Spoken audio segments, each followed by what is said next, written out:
Hello,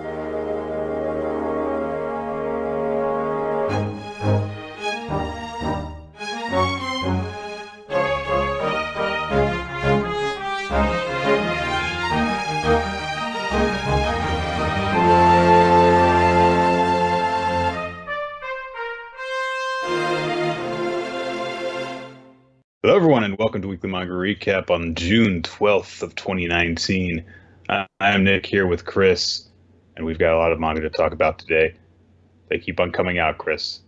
Well, they stopped coming out this week, actually. There's no new debuts this week to talk about, but there is a chapter of Boruto, and it's a very long chapter. You've got a lot of manga to talk about. It's a good time, though, right? I guess. I don't know. I might just be forgetting stuff that happened this week, but I don't remember a lot of great stuff happening this week in terms of manga content. So while the world is excited about all this other geek stuff, it's like, manga's okay, I guess. Manga was just fine this week, It's I fine. suppose. Better than wrestling, but whatever. Yeah. Hey, Nick, I finally watched AEW's All or Nothing, and it was pretty solid. Although, my favorite part is when they start the show, because there are like 6 tag matches on the card, essentially. Right. They were like, so in AEW, we have a new rule. You have a 10 count from when you tag your partner in that they can both be participants in the match and involve yourself. You're like, okay, cool. You're like expanding upon this rule that's kind of always exploited, the 5 Hang on a counts that are second. officially- One of the tag matches on the show was a Young Bucks match, so I know that didn't hold up. Nick, not a single fucking match does it hold up. Not even from the first time someone tags in does it hold up. You're like, why don't you just make them all tornado tags? I don't understand. What's the point of this? It's like 38 minutes of like 38 straight seconds of 2 guys just kicking a dude on the ground, and the ref's just standing like, hey, get back. Come on. Back to your corner. Like, it wouldn't have bothered me if you hadn't had commentary making a big point at the top of the show, like, we're different, guys. We respect the rules of this sport. Closed fists are allowed and 10-second counts. That's how long you have to get out there. They also had the vague count-out rule where they're like, count-outs are allowed here, though it's up to the referee's discretion of how fast they count. I'm like, that's some fucking nonsense. 1, 2, 3, 4, 5, 6, 7, 8, 9, 10. Get out. Well, I think it's during the Cody Rhodes Dustin Rhodes match.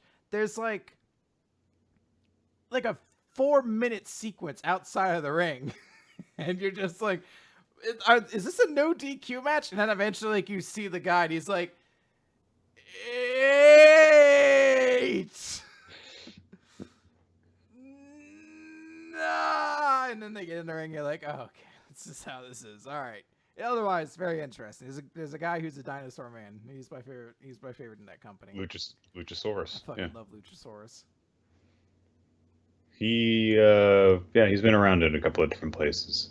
Used to be in NXT under like a really, really boring name because so many wrestling names are super boring in WWE.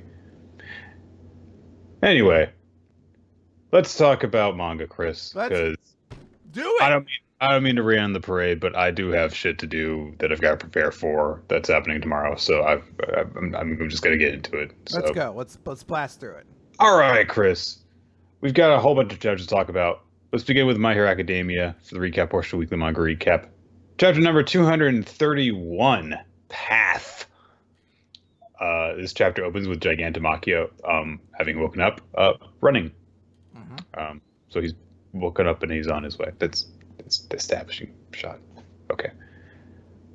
Probably the most important thing that happens this week actually has little to do with anything that's been going on in recent My Hero Academia, because we're reminded that, oh right, Hawks is a double agent. He was in contact with the League of Villains. And he is just, in Osaka, perched on a roof somewhere, thinking to himself about a bunch of stuff.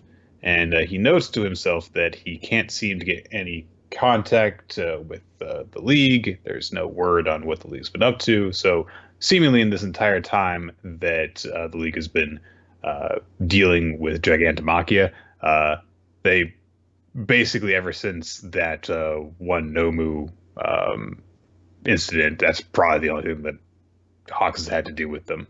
And since then, they've been dealing with Gigantomachia, and of course, Dabi just got tugged over, and so, yeah. But we have flashback to the last time that he spoke with Dabi on the phone, and basically, I was just like, yeah, we still don't trust you. That was kind of suspicious how the whole thing with Endeavor went down, of course. But Hawks is confident that the way things are playing, that like they don't really have a choice but to keep on going along with him. They're going to, Hawks is just thinking to himself, he's like, you're not going to cut me out yet because you know what kind of value I offered to you if this works out for you. So I'm just going to keep on acting like myself. And that way you're going to think less about how risky this is, and that you're going to think more about what you have to gain from it. And that's why you're going to let me in. And sure enough, as Dabi thinks to himself and talks on the phone, he's like, all right, you're going to get one more chance to prove your loyalty here. Hot dog! Yay! Yeah, I'm sure that Hawks sounds like that. Oh, that's part of his teen idol charm, is his loser voice. I'm the number 2 hero. I was like, wow, the way that he, is kind of full of himself and arrogant is a lot more grating when you realize what he sounds like. And he goes to visit Best Jeanist at home, apparently. And Best Jeanist, is talking about like, oh yeah, things are okay. I'm about to step back into the public eye. They're eager for me to return. And Hawk's like, huh. Is that so? Well, that's too bad. And we just see him spread his wings, and that's it. That we cut away from there. So it seems as though, in order to prove himself, Hawks has possibly kidnapped Best Jeanist, possibly told him, "Hey, so here's what I'm doing." But I don't know. That doesn't seem too likely to me. He probably wouldn't trust anyone but himself to carry on with this secret. And also, he rather ominously is doing something with the bag he's got slung over his shoulder in the present. So, I don't know. Maybe Best Jeanist got stuffed into it, Chris. Who knows? Maybe he's dead. Or maybe it's his laundry. And he's carrying it from place to place, and it's very heavy. Because laundry is often heavy. Yeah. He has those big, heavy-looking jackets he wears. So. I'm sure that we're meant to think that, Hawks has done something really bad to prove himself, and that he probably has not actually done the horrible thing in these typical, Yeah, this is a good guy pretending to be a bad guy. This is a way to mislead the audience a little bit. But I do like that we don't actually see what he has supposedly done yet. We just know that, he probably had to do something kind of bad, or at least give the appearance that he did.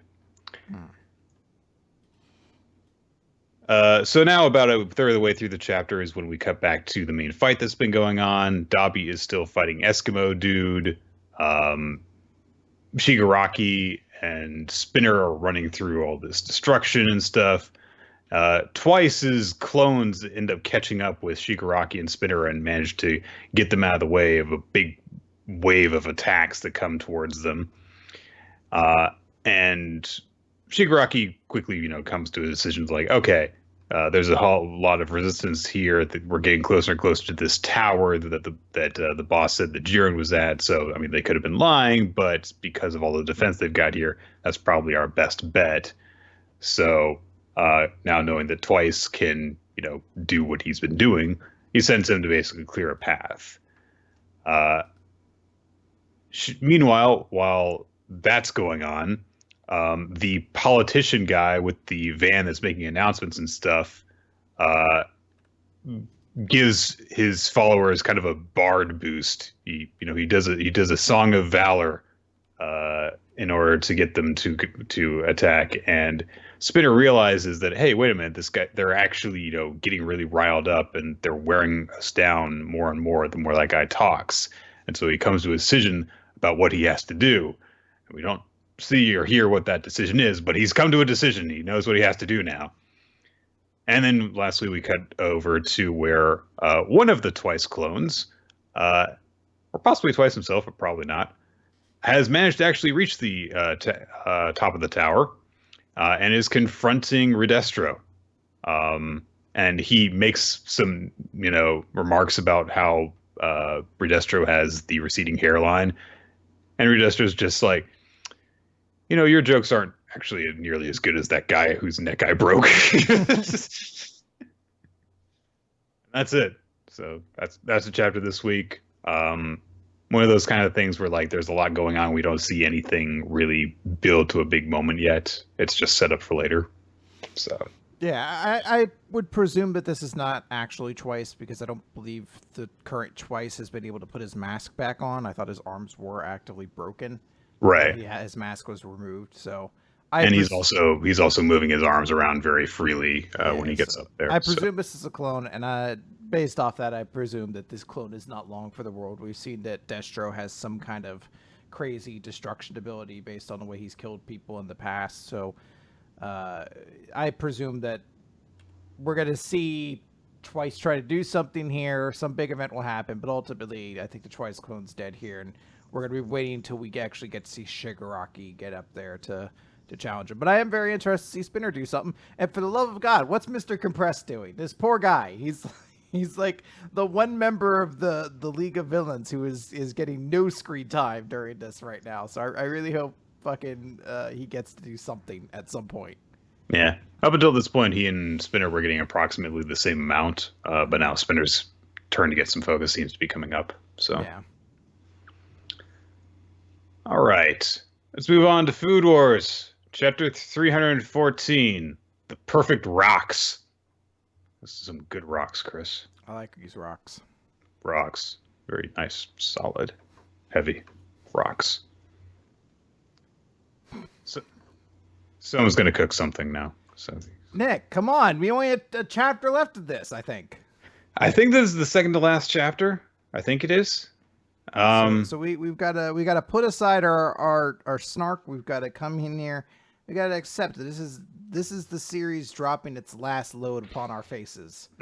Like taking a big Cleveland steamer. Just dropping a big old deuce right on top of our chests, and we have to appreciate it while we still can. It's gonna be gone soon. So this is the chapter where we learn what this all has been for, Chris. Nick, it's a question I've been asking to myself since the dawn of Food Wars, where I've sat back and I was like, there's so much rich lore to this series. Surely there must be some kind of super genius mastermind that's been manipulating the things, because nothing's ever quite made sense, And just like when Aizen revealed that he was truly the master behind the Hyogoku, and that everybody's powers were a direct decision of his. And that reveal had grand consequences that lasted throughout the rest of Bleach. Exactly. Just like that. Although, to be fair to Food Wars, it probably will have consequences through the rest of it because there's only like 2 chapters. Just like that. Senzaemon's revelation that everything in this series has been carefully manipulated by him to reach this point will also go down in the annals of manga history as one of the greatest twists of all time. Truly, fuck Xanatos from Gargoyles. Senzaemon is the greatest of chess masters. So the conversation that Azami and Senzaemon were starting to have at the end of last week leads Senzaemon to reveal that, like Azami, he too has conducted a grand scheme to save his daughter and granddaughter from the storm, from the wastelands of Gourmet not being satisfied with it. And his plan, unlike Azami's of everyone will be the same, was to basically do what Totsuki was always supposed to do, according to the speech that he gave at the beginning of the series, which was rocks clash together, and this compacts. Many of them shatter, but those that remain are compacted into diamonds. Mm-hmm. And so apparently the reason he did this was not just because that's the entire credo of Totsuki and why it has existed for what generation are they? Like the 93rd or 4th, so like close to a century. But no. The entire reason that that happens is because so that it would create a generation of diamonds that would thus lead to the establishment of gourmets so that Erina would be saved and thus Mana would be saved. And so he specifically got all the people in the higher ups of Totsuki to recruit these various talented chefs, and we see that it was his influence that led to Hayama being granted Japanese citizenship, Kurakiba being brought in. We see people going out and recruiting Megumi and Ikumi and fucking Hanjo. Did you remember who Hanjo was, Chris? Because I forgot about her until this I was moment. say creepy food girl. No, not her, not her. Chinese food girl that showed up for like that one arc back at Soma's hometown. No, I don't remember that at all. No, wait a minute. Hanjo was the girl that Soma trained with so that he would beat Kuga. Oh, no, yeah, I don't remember her. And hey, remember how Ibusaki got that arc finally, got that payoff for all the times that people said that he was super talented? Yeah, he's here too. Yeah. Mm-hmm. And God, this is why I kept on saying, it's like, surely there will be another arc after this, because they laid out so much stuff that like didn't pay off, and it's like, oh no, it's just over now. Surely it couldn't be as stupid as it feels like it's about to be. I know. There's the foul smell food cook girl, and then there's Yoshino and Mimasaka, and it's like, all right, now he's got to go, and then he calls up Juichiro, and it's like, okay, fine, you old coot, but don't come crying to me if someone flips the tables on your grandkid and uses her as a stepping stone. Oh, and that time when Senzemon overturned Erina's decision that Soma had failed the entrance exam and got him into the academy, it was all for this purpose. It wasn't because he just figured that Soma had some talent as a chef and deserved a shot. He's like, no, he must enter the academy so that he will save my granddaughter's life. I seem a lot more selfish now and less cool now that I've explained all this to you, Azami. Yeah, and Azami's like, it does. You must love your daughter and granddaughter very much. And Senzemon's like, it's not that. I'm simply a foolish old man. It's also like, you must love your daughter and granddaughter very much. It's your granddaughter too, and your wife. Why don't you seem to love them? Have you seen the stuff that I did? Clearly, I'm very insincere about how I was doing this for them. There's a lot within this that feels like revisionist history. Like that at the last moment, it was like, I need Senzemon to seem cool. So Senzemon was behind everything. Because when you're like, oh, they went out and they scouted Megumi. You're like, Megumi was built almost always and portrayed as a student who was not good enough for Totsuki. And no, would Chris. have failed. No, she was a diamond. she was a diamond. And if not for the fact that Soma, not Erina, if Soma hadn't encouraged her talents, she wouldn't have made it all the way here to the grand finals with an impressive record of Shokugekis of fucking 1-39, whatever it is. Hey, remember that time last year when Megumi showed how great she had become by beating that one dude who used good ingredients? That was his gimmick. And then the fact that she had been established as a really strong chef was not paid off at all. Remember when Takumi was like, I've had all these matches with Soma where we keep on trading the Mesaluna back and forth because we're so evenly matched. And then he got his ass kicked like it was no big deal. And then Soma went on to beat the two strongest people that they've got to deal with in this entire tournament without demonstrating at all why he was suddenly way more talented and stronger than Takumi. Like, yeah, I mean, it's just this weird thing where you're like, it almost feels like they're explaining something that already had a perfectly reasonable thing. You could have just stopped it at the start, where you're like, Senzemon says, Erina will not go out into the world. She will attend Totsuki exclusively. And everyone's like, what? No, Nikiris have to venture the world or whatever. And he's like, no, she'll do this. And you're like, okay, cool. Because he understands that Totsuki, while overwhelmingly difficult, has laid out that its entire existence has been based around this idea that the strongest chefs battle each other throughout this, entire school year cycle. And because of it, the weak ones crumble, but the strong ones are built up and are, better than they ever possibly could be. He didn't need to go around and be like, and we must scout out the most oddball and like eccentric chefs of this generation that we can. Because then you had to stop and you're like, so this was a special thing you did for this? So like, was the 2 years previous to this, whose characters we've seen a large amount of, were they not supposed to be a special kind of class like Totsuki? What? No, Rindo was a totally normal chef, Chris. She's not weird at all. Like, I'm just like, what? Like, it's just this weird implication you have to get when I'm like, you already had an explanation for how your school trains the best chefs. I don't know why you would think to add it. Plus, you would think, like, while Azami was doing his whole takeover thing, if Senseiman was like, this is completely contrary to the entire point of Totsuki, Azami was like, yeah, you, like, have been doing this weird stuff of, like, going around and recruiting special people this entire past year, so don't you talk to me about what you are and are not supposed to do at this academy. Yeah. Anyway, Soma's cooking his dish, and he's just like, you just sit right there, little lady. And I'll prepare you a dish that'll wake you up right away.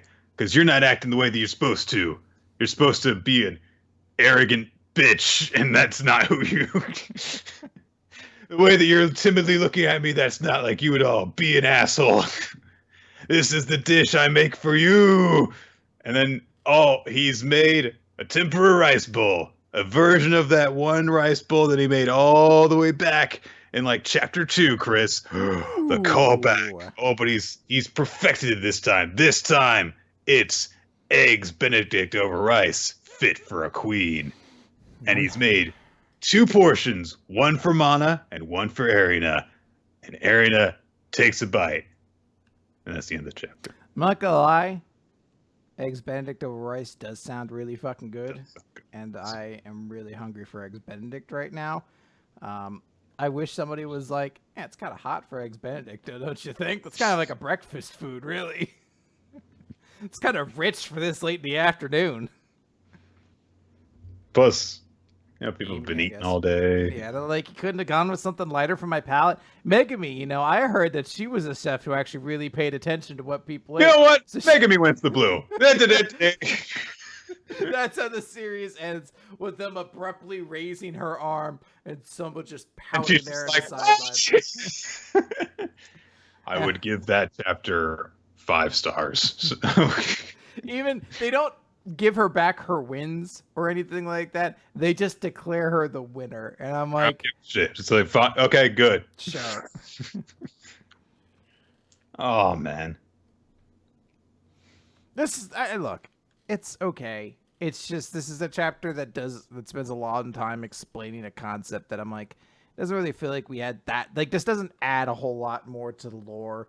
It's not like I'm gonna go back and I'm gonna be like, ooh, could I watch Senseimon manipulating the story from behind the scenes of every game? Or it's just like, hey, he brought a bunch of really good chefs together, and that's kind of what Totsuki's always been about. I guess the implication could be that he went out and got chefs that normally wouldn't have even considered that Totsuki was a viable option for them, and like brought them there. But again, it's sort of this thing where you're like, wouldn't Totsuki have already have done that? I don't know. I think that this chapter could have been more effective if it weren't for the fact that, like, the reason why all these members of the cast came here is just because of Erina and because Senseimon made it that way. And instead, like, that wasn't always his primary goal for doing this. If this was just like the normal course of things, and he was like, this is the reason why I brought Erina to the academies, because all of these talented, strange people are going to be here, and this is the best place for her. You could have accomplished the same thing more effectively by just doing it with a few little differences like that. Sometimes that makes a huge difference. Yeah. All right, there's a long chapter of Boruto we've got to go through. A lot happens in this, and it's an important chapter because they kind of just say, like, so this is what's going on. This is what the villains are doing. I'll be upfront. I don't like the development in this chapter because it makes the new power way less special in the universe of Naruto, but we'll get into it. At the end of the last chapter, this is chapter 35, up to you. Kurama had appeared to Kawaki, and essentially Kawaki just gets a bit of exposition from Kurama that reiterates a bunch of stuff that we already know about Naruto's life, but it also gives us some insight into what Kurama's relationship with Naruto is like now, and shows that he, clearly cares about him and such. And he talks about how, Naruto was left alone, how Kurama, he was sealed inside of Naruto. And he brings up that shot that was always brought up in Naruto to indicate his loneliness, where he would, just sit by himself on the swings. And Kawaki drives this home by saying, and not because he liked the swings, mind you. Thank you. Thanks, girl. I would have loved it if Kawaki went after that and was just like, wait, he didn't? Kurama's just like... But swings are awesome. Kurama, brings it back to that point, and it's him, saying on a swing, you get the sad music. And you see him, wee. But still, it's the sad music, and all of his peers shunning him from afar. But it's wee. And Hinata's in the bushes watching him.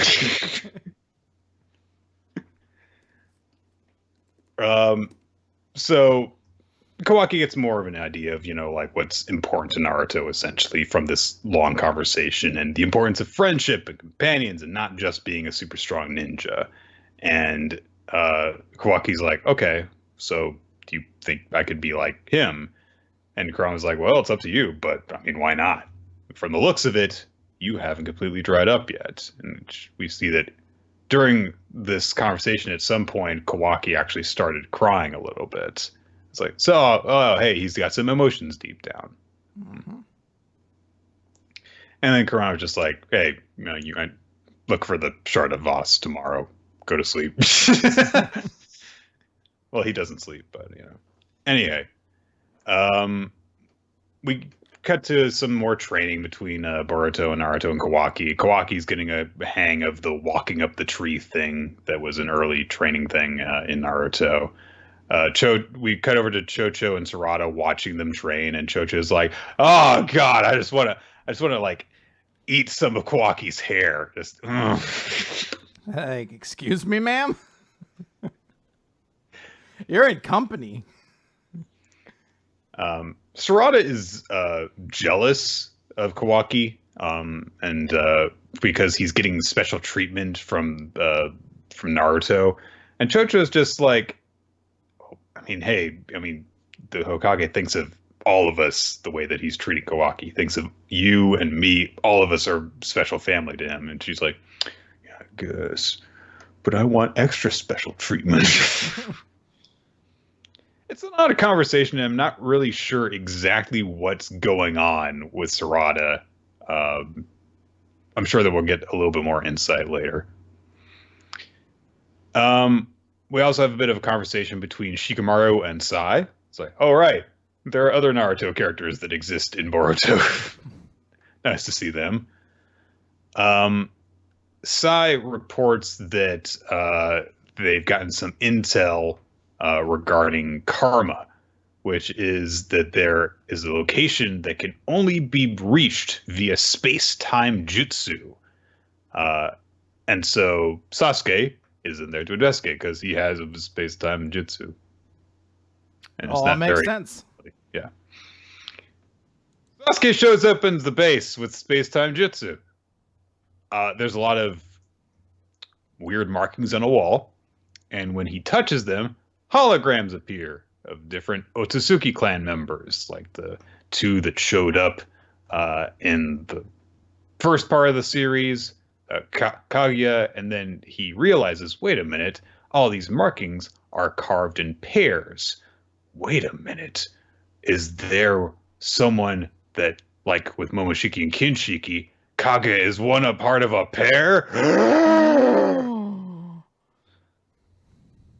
So he touches the other marking, and this hologram figure with this weird horn sticking out of the side of its head appears. But before he can get a good look at it, he hears this strange noise, and he realizes that below the platform that's showing all the holographic projections, there is this strange monster, which he realizes is reminiscent of a Biju. Dun dun dun! But Nick, those are all gone. / sealed in people, but... But this one's not? What? No, it isn't. Anyway. After the training session, Naruto is walking with some of the kids. He asks Boruto how the karma is doing, if it's still painful or anything. And they have a conversation about different powers that it could be related to and stuff.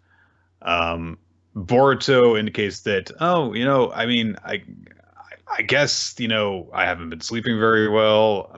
I don't know what's going on. Maybe I'm stressed out. And Sarada's like, well, it's better than you being sick. Maybe you've become sensitive. And Mitsuki says, in response to the maybe you've become sensitive part, I don't think so. And Sarada's like, I know. I was being snarky.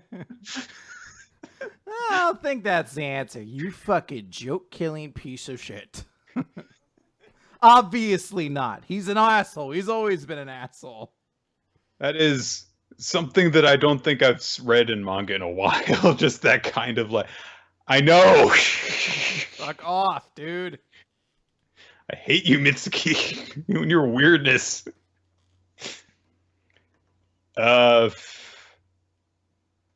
Sarada brings up the possibility that maybe the karma is related to the forehead jutsu mark, the mitotic regeneration jutsu. But Naruto is like, I know a little bit about that. I mean, Tsunade used that, and he points out the, Mount Rushmore Hokage cliff thing. And is like, I don't know about that. I mean, it could be related to it, but Kawaki is also like, I mean, it's a diamond shape, so maybe probably not. By the way, this made me think, do you think Tsunade is dead at this point? Because this is, another 15, 20 years after the end of Naruto. So she wasn't confirmed dead previously, so it's one of those things where I'm like, I presume she's alive until told otherwise. I think she was around in the final chapter of Naruto that was the flash forward to Boruto defacing the cliff and stuff. Yeah. I think she was hanging out with the other old Kages, so yeah, I would presume until we see her actually dead that I'm like, okay, no, she's still alive. She probably just isn't relevant enough to the story right now that they haven't really felt the need to bring it up. Well, she's retired, so. Yeah. Meanwhile, Orochimaru's like, I'm still fine. You still haven't arrested me for what I've done. Yeah, I mean, I'm a little surprised how long I've been escaping this sort of thing. I thought eventually someone would be like, hey, that guy did a lot of bad things. Shouldn't we do something about this? Nah, no need to. He's fine. But Boruto decides that, hey, maybe I should ask. Maybe I should go ask about this, and so he goes with Mitsuki to investigate. But as he's getting ready to leave, Kawaki says, hey, the person who got carved karma on my hand and screwed up my life is Jigen. He knows everything about it, and he's the person that stands in the way of us solving this mystery and getting rid of it. So we're going to have to fight him eventually, and we're going to have to take him down using everything we have, including this karma. And Boruto's like, okay, and we're going to have to train to get strong in order to do so. And it's not just about karma for me anymore. You're too important to me to leave you be. Right, bro? And he punches him really lightly in the chest, because I guess that's how people express broness nowadays. They just kind of go, solar plexus tap. That's his thing, how the Uchihas did a finger to the forehead, and progressively over the time of Boruto, the finger punch will just get lower and lower down the body until they're just punching each other in the dick. Yeah, until it's nut tapping each other out of respect. I love you, bro. You saved the ninja village. Nut tap, bro. Oh, I've never felt happier. Truly, I belong. So yeah, they're friends now, basically. That's the point of that exchange. Cut back to Sasuke. He's looking at the weird monster thing that's below the platform. It has been impaled through its various tails with chakra rods, similar to the ones that Pain used. And he's like, I can't actually determine the number of tails it has from here. I mean, you can see the tails, so. That'd be great if it was just him like, oh God, why did I sleep through every math class? One blurple, Minnesota. Fingers do I have? Oh, I'm gonna have to take my shoes off for this. But before he can effectively count on his pinkies, another space-time ninjutsu appears behind him, so he has to hide so that the person coming in doesn't catch him. Oh, and it's Jigen. Jigen has appeared, and he realizes, oh, it's a guy. It's Jigen. And Jigen goes down to the monster that goes at him. And Jigen says, hello, Ten Tails. Have you been behaving? And Sasuke's like, Ten Tails? Yeah, like the original Ten-Tailed Beast. So, Jigen... You know what I love? More parts of Boruto that reference the ending of Naruto. I love it. So Jigen's like, the vessel must be completed first. Sorry, but I need to take a little more again. He starts sapping out some of its chakra. And then as he does so, the karma mark on his arm starts spreading over more of his body. And a horn goes out of his head, exactly like the Kaguya double image thing. So he is seemingly the parallel to Kaguya. Oh no, he's a big deal, Chris. And Sasuke's like, well, this is bad. I've got to tell Naruto about this. And Jigen floats up after collecting all the chakra and is like, now, perhaps I'll go pay a visit to the two vessels. Dun, dun, dun. Bum, bum, bum, bum, bum, bum. Dramatic verb. That's not the end of the chapter. We also see Boruto and Mitsuki like just running through the woods for about 2 pages, and that they don't really say anything important, but you almost have to sit there and you're like, did Mitsuki die like in real life somehow?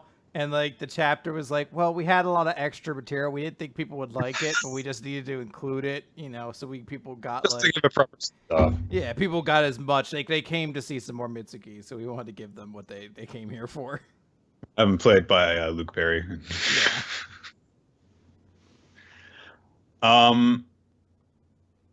So this twist seems to suggest that the entire point of karma is to turn Kawaki and Boruto, or whoever it affects, into new versions of the Jinchuriki to contain parts of this new tailed beast.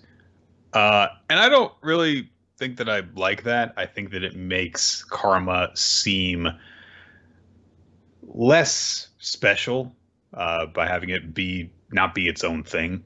It seems like it's a combination of Sasuke's curse mark and Naruto's tailed beast now.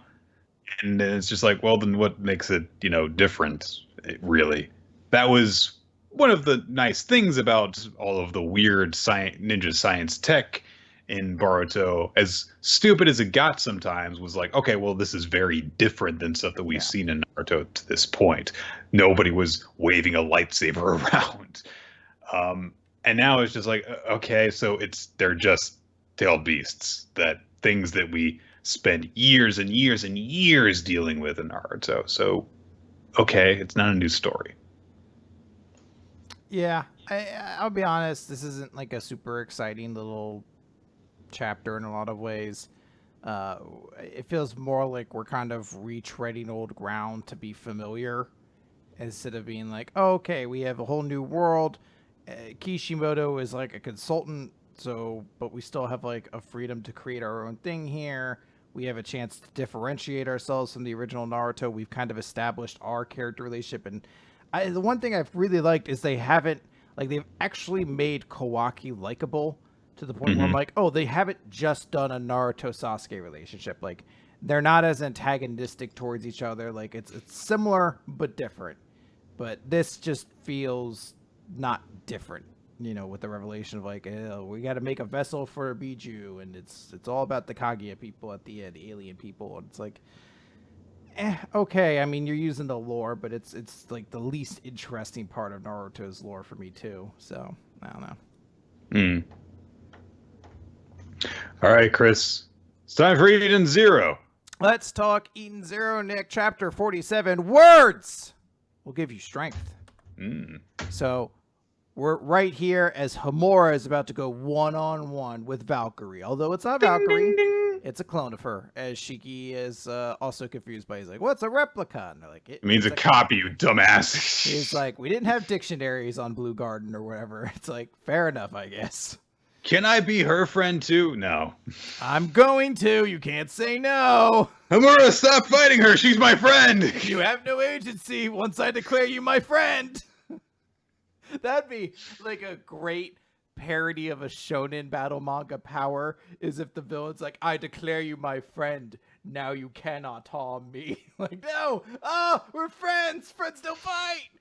So there's a whole thing where Valkyrie has been essentially explained. She's like, it's good to see you again, is what I'd like to say. And at first, I hated every second of this because, Nick, I don't know if you saw, but they introduced a new like DLC thing for Kingdom Hearts. They put like a trailer out for it during E3.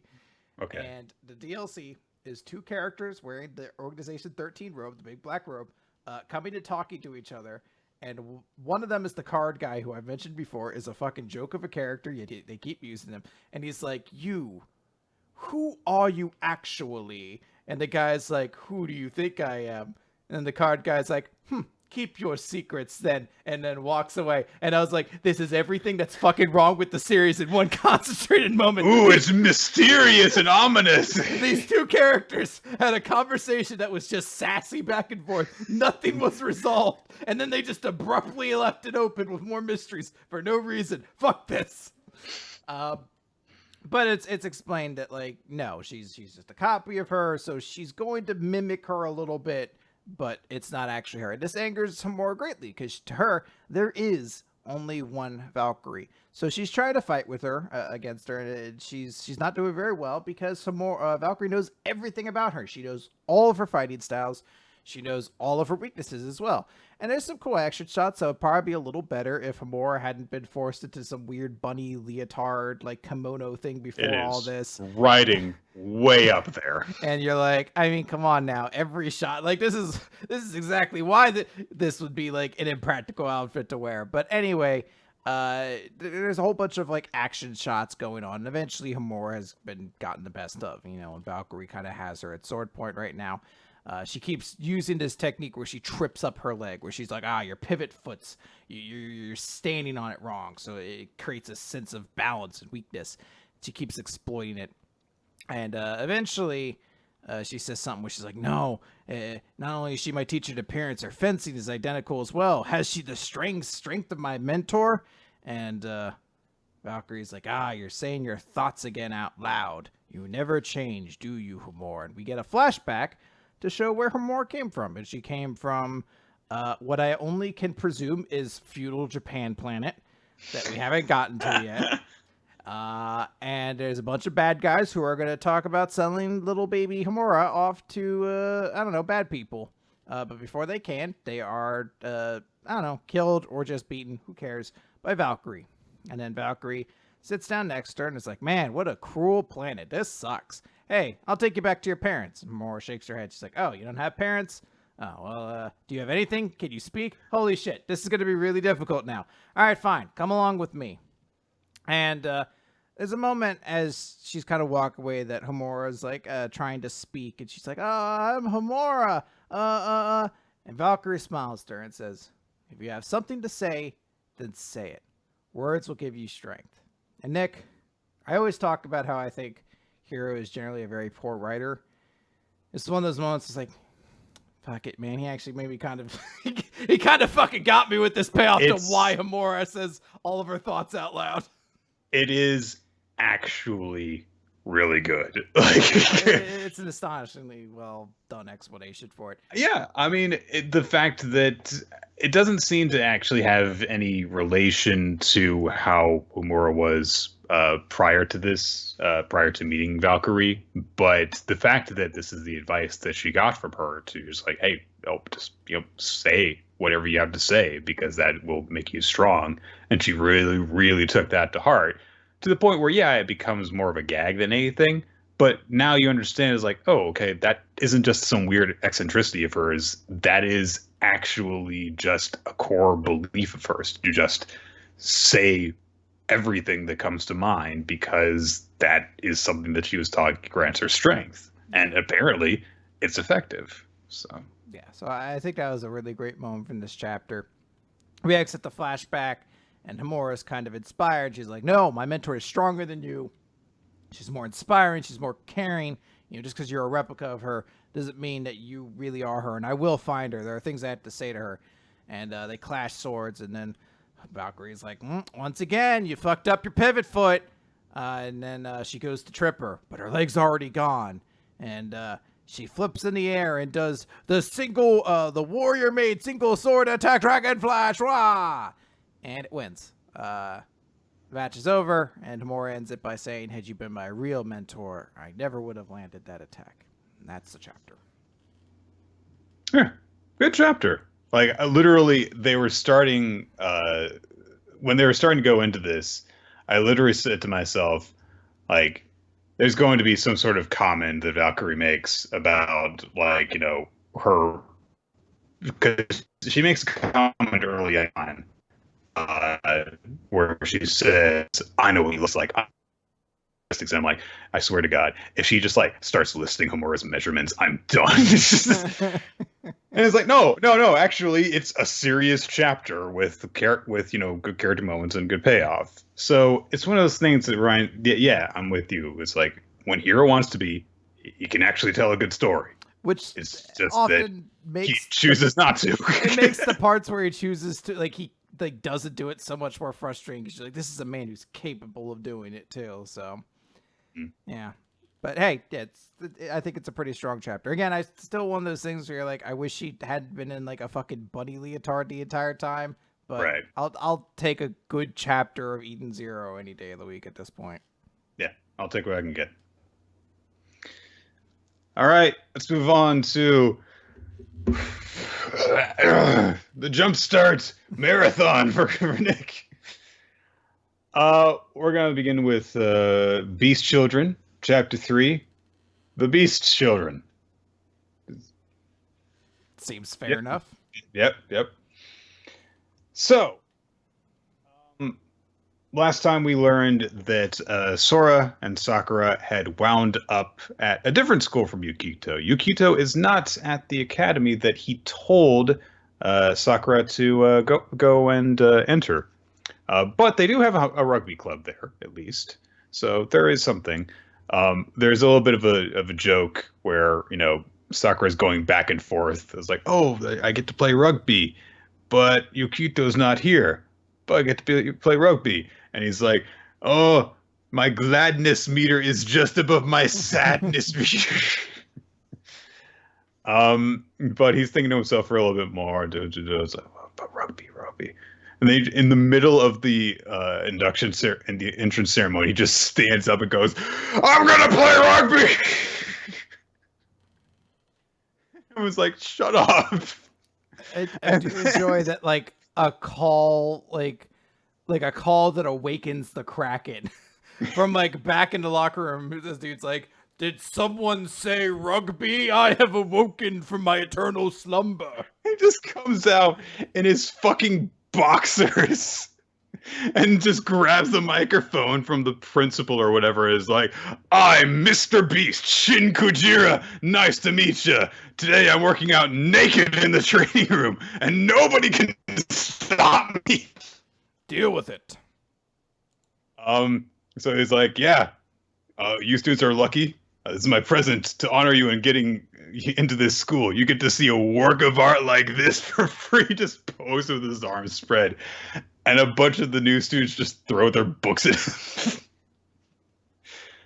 him. Anyway, both he and Sakura get dragged into the principal's office to be scolded. But mostly Kujirai gets scolded. So he he's like, I've got better things to do. Hey, first year, hold this bit of packing string for me. He's like, what are you gonna do with it? I've got a game I've got to get to, so I need to get going. We're being reprimanded right now. No, rugby is calling to me. So he's like, all right, when I give the signal, you must anchor your leg on something and stand your ground. And so he gives him the string, and Sakura anchors himself, and he grabs the string around himself and jumps out of the window. And right before he goes, he's like, I'll see you again on the field, rugby lover. So Sakura anchors himself, and of course the fucking string snaps from the guy's weight, and he just falls face first to the ground. And then he springs back up immediately and runs. Yep.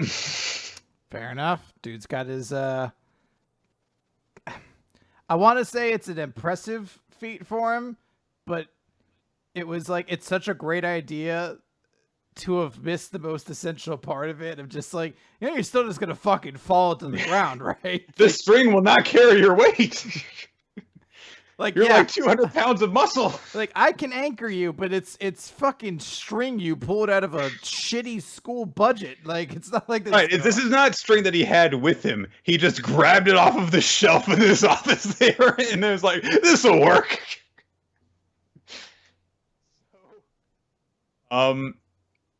The teacher that is there to scold him is like, hey, listen, like, the rugby club is really rowdy people, and you're small.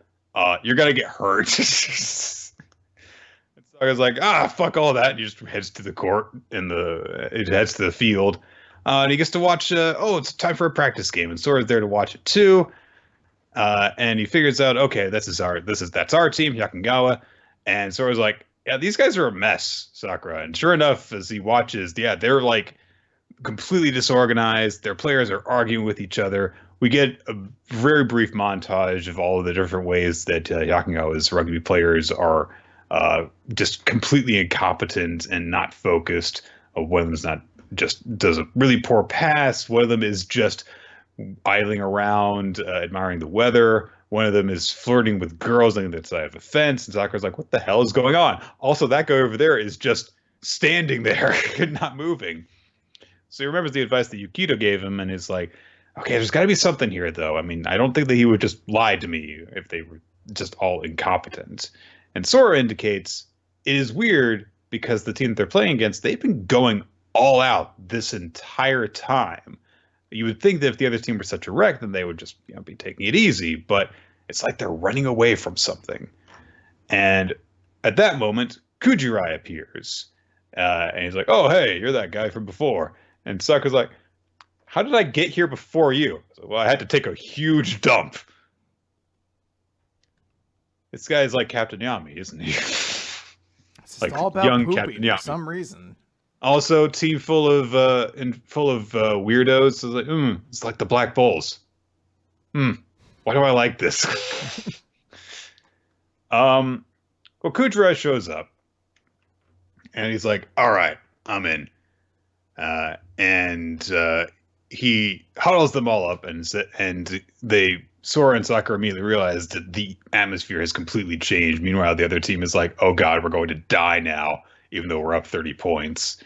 So Kujirai says, you guys are me. You're my arms, my eyes, my legs, my shoulders, my claws, my fingers, my horns. Let the blood of this here Shin Kujirai flow through the entire body, because I'm the heart. Let's go. And they basically instantly kick ass, and as Sakura watches, he realizes they seem very similar to his mentor, his master. And also, as he watches them, he realizes it's like they're operating as a single beast, as opposed to being completely discordant before. So he meets them as they head off of the field at the end of the game. And he's like, you guys are just like my Master Iki. You feel exactly like that. And everyone's like, yeah, this was his alma mater. And up until just 4 days before he died, he was coaching us. We are the final students of Onotora Iki, the beast's children. And From there, we cut over to where Yukito is, posing by the sakura tree while sitting on a fence, like you do when you're a cool, calm, collected rival. When you're just a cool dude like that. Mm. And he says to himself, as far as I know, that is where he'll grow the fastest. It'll take everything he's got to keep up. Most people despair over the sheer difference in skill, but if he overcomes that, among beasts, it's eat or be eaten. Which will you be, Sakura Shishigaya? So what did you think of this, Chris? So because when we get to chapter 3, we always vote whether or not we want to continue. Based off this chapter, I would say I don't want to read Beast Children anymore. I really did not like this chapter. Really? The moment we met the team, I realized how uninteresting they were. Maybe it's just because we're getting little snapshots, and maybe it's because I don't totally dig the art style. But the team just doesn't appear interesting to me in a way that seems really necessary for this sort of series. Maybe because it's a team sport manga. Yeah, well, it's just like the closest thing I think of is like Haikyuu. And it was like, maybe if I had met all the characters and they were like, hey, we are going to use a single panel to describe these characters' personalities to you at the forefront, maybe it also wouldn't have seemed very good, as opposed to like gradually introducing us to the characters within that group over time. But this one, just like the way we're getting introduced to everybody at once, nobody really sticks out as interesting. It's like, oh, you got a lackadaisical guy. You got like a smarmy kind of like know-it-all. You've got a Casanova guy. You got two guys who are like really aggressive towards each other. Like nothing really. The only one who seems kind of interesting is like the really nerdy looking, I don't know, German looking guy. I don't know what he's supposed to be, but like that was the only one who was like, oh, that cat seems like it could be like a fun archetype, but I don't know. This chapter just didn't do it for me at all. I think that if we're thinking of it in terms of like being introduced to the team kind of stuff, I guess it reminds me of Cross Manage in a way, where we were introduced to this entire team up front and we had like no idea who like any of them actually were. And then over time we got to know a few members of the team and got to appreciate them more. So I'm going to reserve judgment on that regard. I do like their captain. Because he's such a goddamn weirdo.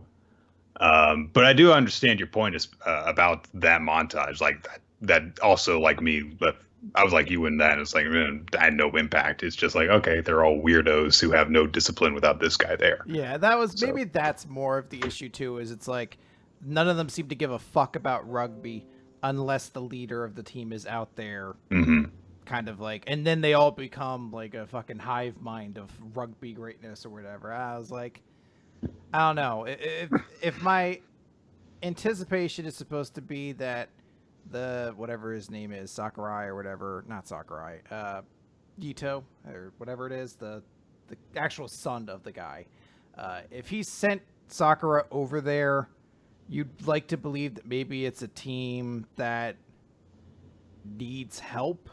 Or something where like it's a very dangerous situation where instead it's just like it feels like he sent him there just because everyone over there, bless you, is already basically exactly in the same style of playing that he is, you know. So, I don't know. They just don't feel like underdogs, and I'm like, I don't know. I'm just not interested in a story that's not like a sports story that doesn't start with somebody who you're like, are these guys all like Prince of Tennis, when you start and you're like, oh wait, they're already like the best team in the area and they just got better.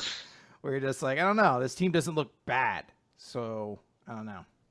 Because they've got this, once they actually get things going, they're actually really good. Yeah. Yeah, I guess I was actually thinking to myself, like, I feel as if this sort of dynamic with the Black Bulls and Black Clover existed, then they would have actually probably been a lot more likable from the outset. Because, you know, like, oh, having all these, you know, guys with talent but no aim being brought into this one person who can actually properly direct them. It's like, okay, that actually makes sense, as opposed to, yeah, we were really terrible up until Asta came around, and then we just decided to demonstrate how good we were because he inspired everyone with friendship and all those times they spent together, Yeah. in flashbacks, But I don't know. This definitely didn't appeal as much to me as the past two chapters did. I will agree. I don't know. I think that I might end up reading the next chapter and then, it's like, okay, we should or we shouldn't talk about this. So, because this could very much at this point, it seems like it's at a crossroads of it could be really good, or it could just devolve immediately into like it's just a generic sports shonen. Yeah, I mean, we never know, too. This could be something where you're like, this is a series that takes like 3 chapters more of explanation to really like get the entire thing going. Maybe this is a premise where like others where you're like, oh no, we need to get like 2 volumes in before the story really starts. Like this is just one long extended prologue. I mean, who knows? So right. Okay, let's try and pick up the pace a little bit because this is starting to take us a while. Samurai 8, Chapter 5, Departure. This chapter is a lot to do with just explaining samurai techniques. Really, there's a lot of exposition and demonstration of power and stuff. It's the most Hunter x Hunter chapter of Samurai 8 that we've had yet, which is just like, okay, here's how this works. Here's how these work. This is what key holders actually are and what they do, and this is how a samurai actually gathers his strength. And like Hachimaru tries to take out these 2 large guards that are at the place that they've headed to, and he's not able to actually breach their armor. Dharma is able to call upon more power because of the strength of his key holder, and he draws from his soul in order to break them apart. And he's like, you will have access to this once your holder has a handle bone that will turn him into a key holder. And so they basically get the handle bone ready to put inside of Hayatara rather. And he says, and so Dharma says, as long as you have this handle bone, Hayatara will be your key holder and yours alone.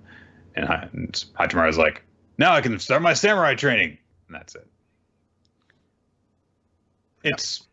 Yeah, there's not a lot to talk about. It's just like, hey, samurai use guns. And that's kind of it.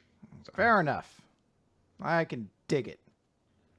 The Last Saiyuki, it's a very heavy Elise chapter. Chapter 14, Wish Upon a Star, Part 1. She rushes off to deal with things while Ryunosuke is like, I don't know if this is a good idea. We're going to die if we do this without help. And she's like, no, I've got to help them. And she's thinking about how her mother sacrificed herself in order to cure her of her disease, and how she is trying to live up to the outfit of Ling Ling that she wears. And meanwhile, Koharu is telling Ryunosuke, like, I know you're holding back, but you told me not to hold back, so don't you hold back either. I know you want to help her, and I know you like us. I know that we both like Estelle, so we should help her. And we have to keep telling her you're not alone, so you don't need to be afraid, just like how you said that to me. So then they go after her just in time for her to get caught by the combined demon thing. And as it lifts her up and snapping at her strength, she's thinking to herself, I'm not afraid. But a little bit of her fear is gathering inside of her Mo. We see before it can explode out, Ryunosuke manages to arrive in time to save her. They see that her strength has been sapped, and she's thinking to herself, I'm always a hindrance and never able to save anyone. And at that moment, Koharu and Ryunosuke call out to her, and Koharu says, I think I'd be able to share some of my strength. And she says, there's no time to hesitate. Help her. And Ryunosuke grabs her hand and leans down to her, and this spark of electricity that goes between Koharu and Ryunosuke starts to also surround Estelle. Also, it goes between their mouths. It looks like he's going to give her mouth to mouth or kiss her or something. But we don't really see anything come of that. I'm not sure exactly what the implication is. So this is like another chapter where I didn't really know what sort of the the tone this series is going for is, because the start of the chapter I was like, oh yeah, and this is like our battle shonen kind of thing, and this is in the chapter to show us all about Estelle, and I was really digging it. Like, she wore the costume back then and people mocked her for it, and you can kind of see why she has such a pride for it and the way she had with her mom. And then, like, the end of the chapter is like she's being drained of her strength. She's withering and falling apart before our eyes, and she's going to die unless you add her into our hive mind. And I'm like, I don't know. It's just like, maybe these. She's not really standing on her own, is she? I was like, maybe these two things can coexist together, but for some reason, it's just not clicking for me. Mm. Yeah, it was a bit of a muddled chapter for me. I agree. Tokyo Shinobi Squad, Chapter 2, Shinobi's Creed. He only takes the jobs he wants. End of chapter. Okay. Nick, how are we going to know if when Chapter 3 comes around if we're going to keep it or not? He only takes the jobs that he wants to. That's the entire point of the chapter. Also, there's a guy. Also, the Yakuza runs everything. Cool. Bye. All right. So, I suppose we should move on then to We Never Learned. Question 114. The clockwork fireflies yearn for the snow flurries of a pizza bet.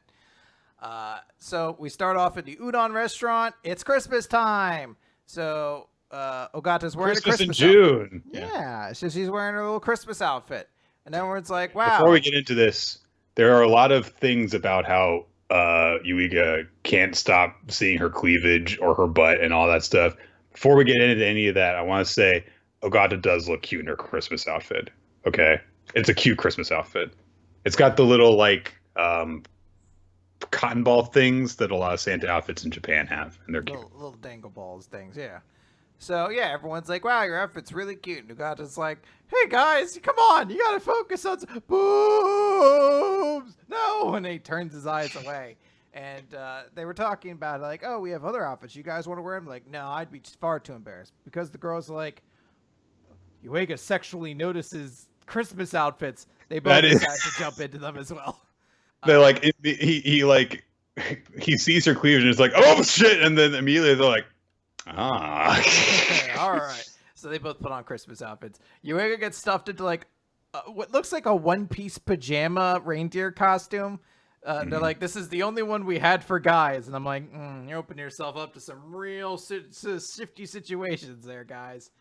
But anyways, it's a whole thing of like, yeah, you know, he was really good at, Furuhashi rather was really good at the end of last year before this and bringing in customers. And we get a little bit talking about how Fumino and Ogata, like, they actually know each other for longer than this series, you know, that they've known each other for a while because they've both been in the situation of being, like, needing of tutors. And I kind of like that we get a little bit to show that they have a relationship prior to this. Eventually, Ogata's like, oh, I have to head upstairs for some stuff. Can you help me? Her outfit is falling apart because there's a moment when Ogata or Yuiga just stares directly at her butt, and he's like, Jesus Christ, man, come on, this is ridiculous. I gotta walk up the stairs like this or something. And the one kid who is constantly causing problems around this town in look, Mom! I found string and it just keeps getting longer and longer. And she's like, huh? Where did that come from? So Ogata's entire costume is falling apart. Yuiga points it out to her, though. They go upstairs. She's very embarrassed, and he's like, here, I'll sew up your whole thing for you. And he sees a picture of her grandma. He's like, oh, cool. I'm glad you know, your grandma made these by hand. She's like, yeah, she died years ago. They're totally worn out, but I keep fixing them to make up for her. And it's like, yeah, your grandma must have been really good at making stuff. She's like, yes, thank you for asking about that. My backstory. And just like how we found out about why Fumino wants to be an astrologist and look at the stars, we find out why Ogata wants to be a game maker. It's because their grandma used to make homemade board games, and those are our treasures in life.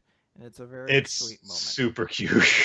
It's a very, very also, I just want to point out, her grandmother died years ago, but somehow she designed the Ogata specialty games with the bangs that Ogata didn't get until midway through this series. Exactly. I hope somebody got fired for that screw up. And then we go up, and she's like, hey, I need you to carry some books. And he's like, oh, or rather, he's like, oh, hey, didn't you need me to carry some books? She's like, no, actually, I just asked you to come up here with me because I wanted to be alone with you. He's like, what? She's like, no, hey, here are these books downstairs. Right? And like, I was like, the fuck? Did you just assume me? We head downstairs. The other two girls are basically putting on like a big whole routine to get people inside. They're advertising. Sekijou shows up. She's definitely in love with Ogata. It's absolutely something I should be getting free pizza for. But hey, whatever. I could survive without it. And there's a whole thing. Eventually, Yuiga has this moment with Ogata alone, and he's just like, yeah, it's great. Everyone cares about you. And she's like, oh, you too? And he's like, oh, well, I mean, not like in a weird way or anything. And she's like, me too. I care about all of you. And he's like, good. I'll start from it. And Ogata says, but I don't like myself. And then that's where the chapter ends, on a big, basically full-page spread of that. And you're like, Ogata, girl, you hit me in the heart. I know what you feeling, girl. It's interesting. Presumably, this is going to lead into a little Ogata story arc, which is long overdue. I cannot remember her actually getting one prior to this. I'm not sure she's ever gotten one in this series before. Not a long extended one to any extent. None of the month-long story arc things. I think the last time that there was a multiple chapter-long thing focusing on her was during that one study trip where she and Yuiga accidentally kissed and all that stuff happened. We've had other smaller ones in between there, just never to not to the extent that we've gotten one for Asumi, for Kirisu, Uraka, Fumino. Yeah, like all those ones, all the other girls have basically gotten like a month-long story arc to themselves. So it makes sense Ogata would get one. Yeah. This is kind of one of the ones that we tend to have that led to those, which is just kind of a precursor for it. And I think it's a nice little chapter on its own because there's some cute moments in it. But this is actually really intriguing because there's something about Ogata that we've never really gotten a hint of here before. We've always just kind of assumed that she just kind of has difficulty connecting with people. And apparently, no, she's got like some real issues that she keeps buried up. That are going to be explored here. So. Nick, We Never Learn is better than Nisekoi. Well, Chris, you can't do that when you know it's leading into the story arc. Nope, next chapter is not going to be about Kirisu's bra or anything like that. I say, not knowing what the next chapter could be, and honestly, you have pretty good odds on it being a chapter about Kirisu's bra regardless of this. The next chapter is going to be about them going to like a Renaissance fair. All the girls end up in suits of armor that somehow end up turning into thongs over the course of the chapter. It's a magic itching powder, and they all itch all of their clothes off. Is that a thing that has happened before? It sounds like something that could happen in one of these series, doesn't it? It does. That's why I asked. All right. Let's move on to Dr. Stone. Z equals 108. Double ace in the hole. We get a color cover page for this chapter, and I only make a note of it because Senku looks kind of odd on this page. He's drawn differently, like he looks older or something. Anyway, this chapter begins with a flashback to establish what happened when the Perseus was first attacked. And everyone on board got petrified. So we see the grenade get thrown, and most of the action takes place from Ryusui's perspective because he quickly analyzes what is this? Is this it's attached to a rope? So is it so that she can use a weapon and then retrieve it? Is it just so that she can judge the distance? And also she's throwing her distance, which probably means that it's some sort of grenade. And interestingly, we see Ukyo reacts to this, and the reason why he had his bow drawn in when he was petrified is because he was like, well, she's gonna throw something at us, I'm gonna fucking shoot it. And he did, and he shoots an arrow at it, but then it explodes and goes off. And Ryusui quickly realizes, oh, this is a problem. I've got to think, what do I do? And he's like, I could save her. I do love that it's a moment of like, what's happening? Must make move. Have to be hero. punts the child. And it is like a heroic move. He's like, "You live on, small child," as he punts her into the ocean. And then we cut down to Ginro, who is in the water, and he instinctively reacts to this, wave of light coming towards him by swimming underwater and trying to get away. He's like, "Oh, I'm done for," but it stops just short of him. And he realizes, because he was on the surface when Ukyo shot a Zero, that Ukyo is actually responsible for this. He managed to knock it just off course with the Zero, that it stopped just short of him. So he was spared from the petrification. So we see that Ginro actually climbed back on board the Perseus, saw that everybody was petrified. Most importantly, Kinro was petrified, and he actually gets really emotional about this. That his best friend, his brother, has been petrified. And he remembers all the times that they've been through together, all the ways that Kinro looked after him, and he starts to get choked up. But he doesn't really have time to focus on this because, of course, the ship's being boarded. And so he quickly hides inside of the barrel that Ryusui previously emptied out so that he could hide Suika from Senku. So we cut to the present, where now Kirisame has led everyone on board to see everything. I forget the guy's name, the kind of second in command, tall guy or whatever. Yeah. Yeah, Jafar. Giant Jafar, because he's a really big guy.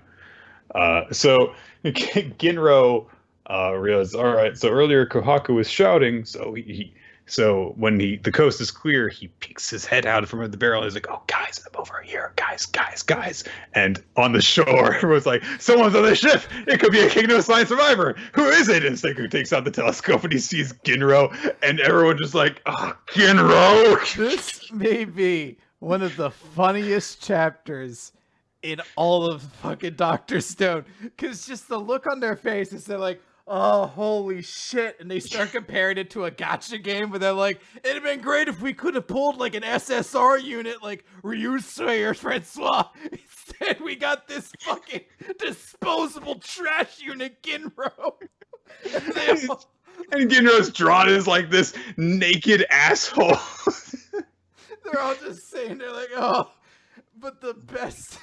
By the way, we gotta get Jeff on here for gacha analysis. I will talk about that in a moment, but I have to just the best moment though is him being like voicing to them, "Can you help me?" And just Senku's face of like, "No, you asshole! You have to help us!" Tatsuki.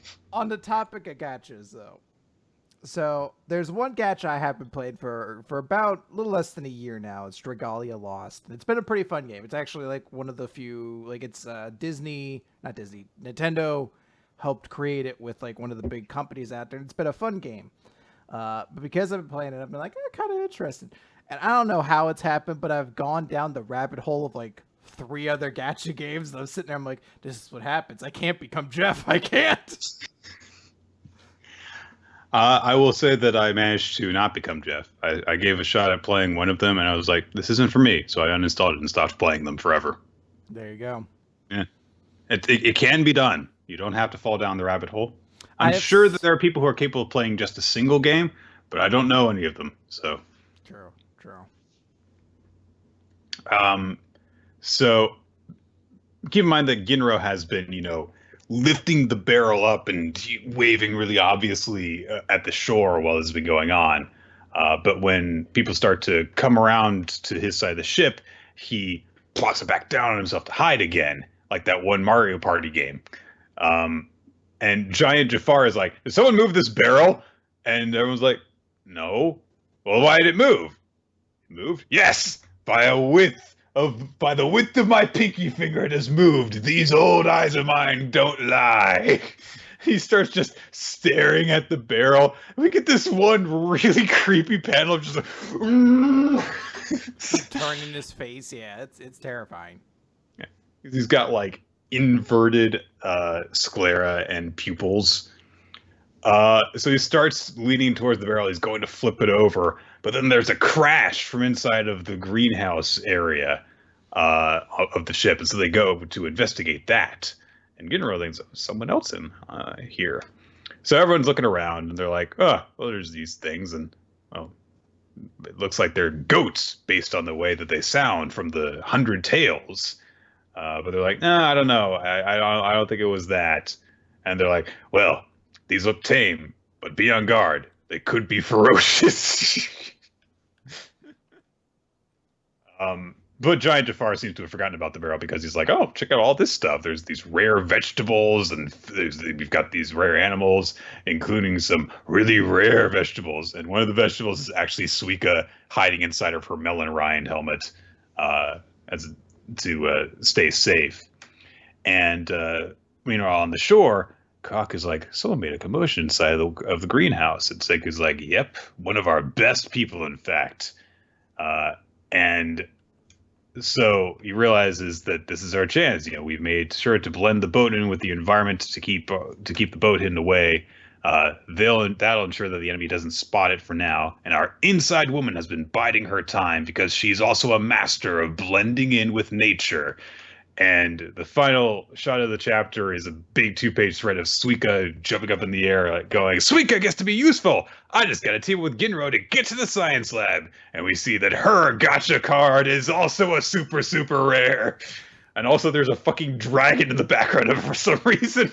It's like, for a chapter that's so hilarious to still end on such an awesome moment for me is very impressive and super enjoyable. Mm-hmm. It is like a cool moment of like, Suika to save the day. Yeah, good stuff. Really entertaining chapter. Absolutely. Mm-hmm. All right, so it's sin time. Yeah, so we have 2 chapters of 7 Deadly Sin, but these are going to go quick because these are actually really short chapters. So let's talk first about chapter 313, Faded Brothers. And we start off with all the characters who basically aren't Melodious and Elizabeth, talking about how things are really, really bad, and there's a lot of dangerous stuff happening because that evil super demon's coming. And there's a moment where we see Escanar pleading to Mail, like saying, "Please, if you can hear me, I need their power once again before it's too late." He's coughing up blood as this is happening. So, I hope everything's okay for Escanar. And there's also a moment where Hawk is trying to wake up the big pig mom who carries the boar's head around. And the pig mom responds, "The balance has been severely disrupted, and before long, the king will be born." So, and Hawk's like, "What the fuck are you talking about?" "Mom, fuck off, Mom!" So there's a whole thing of them flying over. We see a flashback of Zeldris and Melodious, basically when Melodious finally said, like, "Hey, I'm leaving the demon world. Why don't you bring Gelda with me, though?" And Zeldris being like, "No, fuck you. You're no longer my brother." And then we see the demon lord, and we see inside as Zeldris is like, "Hey, bitch, I'm not letting you take my body. I'm the Vegeta of this series. I'm too cool for this." But then Gelda shows up, and we can very quickly tell that this is an illusion of Gelda brought on by the demon lord to essentially suppress and neutralize Zeldris's... "He won't resist me if I distract him with his horniness." Yeah, if I bring her in. That'd be great. She walked in with like a bikini and he's just like, "This is weird. This isn't really a character." Like, she doesn't normally do this. But it is very manipulative because he has Gelda there, and we know what happened with Gelda. We know that she has been freed by Melodious and that she's going off to find him. But this version of Gelda is like, "No, I was not actually just sealed away. I was killed by Melodious in the 7 Deadly Sins. I was killed a very long time ago, but my soul survived, and it's survived to this point where I could be with you again." So at first, Zeldris is angry, but then he's soothed and kind of comforted by this, and you think that's why he's kind of become complacent and allowed the Demon Lord to take over fully. The chapter just ends as the 2 characters, as Zeldris, or the Demon Lord rather, and Melodious meet over top of a lake, which is specifically the lake from The Lady in the Lake. I always forget that this series has supposed to have a whole lot of like Arthurian references in it. Like, despite the fact that King Arthur and Merlin are characters, it doesn't really feel like that all the time. Well, Arthur's dead, Chris. He's definitely dead. Definitely 100% never coming back dead. I mean, he hasn't come back yet. I don't know. Maybe he actually is dead. But there's a whole thing. Lightning starts crackling as they come down. And he's like, yeah, the environment's enraged. Doesn't need two demon lords like us. It's chaos. And Lawyer's like, yeah, no, you're wrong. Doesn't even need one, dickhead. And he's like, you don't even know. What a stupid question. Do you concern yourself with every grain of salt of sand by the road and every stone? Like, why should I care how many people have died for this? And Melodious responds, but Elizabeth, no, she turned my world again, as did all my friends I met thereafter. And you're like, really odd typo. Not the best place for a typo there. He basically explains, like, yeah, the 7 deadly sins have kind of helped change me, and I've seen all the people whose lives have been tampered with by this. So we see like a montage kind of every character who have had like bad situations come up because of all the demon influence in the world. And he's like, you know, and I've seen all these people who've had their fates turned upside down, how they fought against it. So all the feelings that they've had, I'm going to throw into your face. And he clenches his fist, and like even the ground beneath him kind of like shudders, like the water like starts gushing upwards with his presence. And he's like, all right, we're going to do this. So goes to like punch him head on. They sort of grab fists. Lightning strikes and kind of creates a dome around them. And Demon Lord's like, is this all your feelings amount to? And then Melodious like, no, you bitch, and punches him. And that's a chapter. He just punches him at the end. Yeah. This feels more appropriate for the end of the series. I'm kind of hoping we get like a full fight here and not like 6 people jump in to intervene. That was kind of like what the last arc was all about. So if this is truly the end, let's see it through evenly. Yeah, it seems like it's going to be an intense confrontation. I do like the imagery. It's very Dragon Ball, with the world is reacting to them gathering their power and stuff. But it looks like it's going to be a really big confrontation. It's been built up effectively in order to get to this point. I've never felt this series be more like Dragon Ball until this chapter, when basically you can't see it, but you could hear like the energy auras around him. Like, wait. And the moment when I see Zeldris, and I'm like, you really are just Vegeta, right down to the giant forehead and the bad hairline. Except you're lovesick because everyone in the 7 deadly sins is just like, it's worth falling in love. Mm-hmm. Yeah. The Promised Neverland, chapter 137, Conversion. So Ray is on the ground, looking old, as he has basically given up in this weird wasteland that Laura has drawn he and Emma into. He starts to wither away, but then Emma comes bursting out of a cabinet, and she's like, "I got it!" And Ray is super old, so he's like, "Hey!" And Emma slaps him and slaps the old out of him, and he returns to normal, although she still looks like a kid. And she says, I figured it out! The 7 walls is space-time, and this place is unstable, and the key is in our heads! And Ray's like, sorry, what now? And it was like, I'll explain. In this place, time and space are chaotic, unstable. Everything is connected by scenes we know. And Ray's like, yes, I figured that out long ago. Go on. And it was like, this place is linked to our minds, the conscious and the unconscious. Oh, Emma, I totally knew that, but explain in case someone else who doesn't have baby memories is listening. There might be like an omniscient reader listening to our every thought, and they might need it explained to them, because I certainly don't. Exposition should be delivered. It shouldn't be hidden from the reader just because characters wouldn't say it. That's the answer to this. Emma explains, consciousness is intervening. That means our conscious minds can interfere with this place. It's up to our brains. We didn't realize it, but we can do it in this place. In this maze, we can transcend the wall of space-time. And Ray says, well, that sounds really stupid. Do you have anything to base this theory off of? And Emma's like, nope. But, she says, I was able to do it earlier. When I thought about turning back time, I became smaller, even though I couldn't stop it. And how did you become an old grandpa, and how did you return to normal? And Ray's like, maybe I remember being an old man. But he points out, I have elder memories too. Do I have all of the memories? Do I Do I transcend remember space-time? the future? Do I remember the future? Emma, put in $10,000 for the lottery number 7, 8, 9, 10, 6. That's just your luggage combination, Ray. Damn it! You stay the hell out of my luggage. Wait a minute, I don't have luggage, but I will someday. Oh, Elder memories! I am for the future.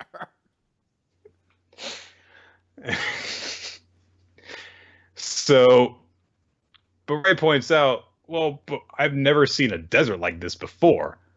But then he's like, wait a minute. When we were thinking about a place that would be 10 ri long, maybe it was because I was looking for a vast place, a desert like in the riddle. And now that I think about it, when I got younger or older, each time my clothes and equipment were different. Were they all projected by my subconscious? And Ray's like, Emma, I figured it out. What we've got. I've solved the riddle, Emma. You're welcome.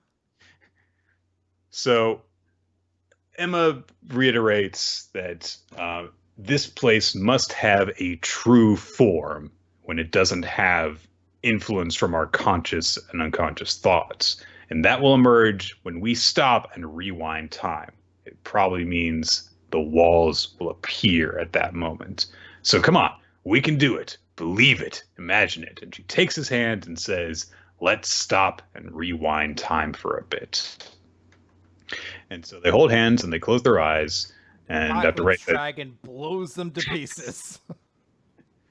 And we see the two of them as children, briefly, after they take each other's hands, standing together and closing their eyes, and things start to warp around them. And basically most of the last half of this chapter is just the two of them standing together as their surroundings warp and change and eventually fade away until they're left in a very large room that seems like it would have 10 ri on each side. And it's just completely featureless. There are like panels making up the floors and the ceiling and the walls.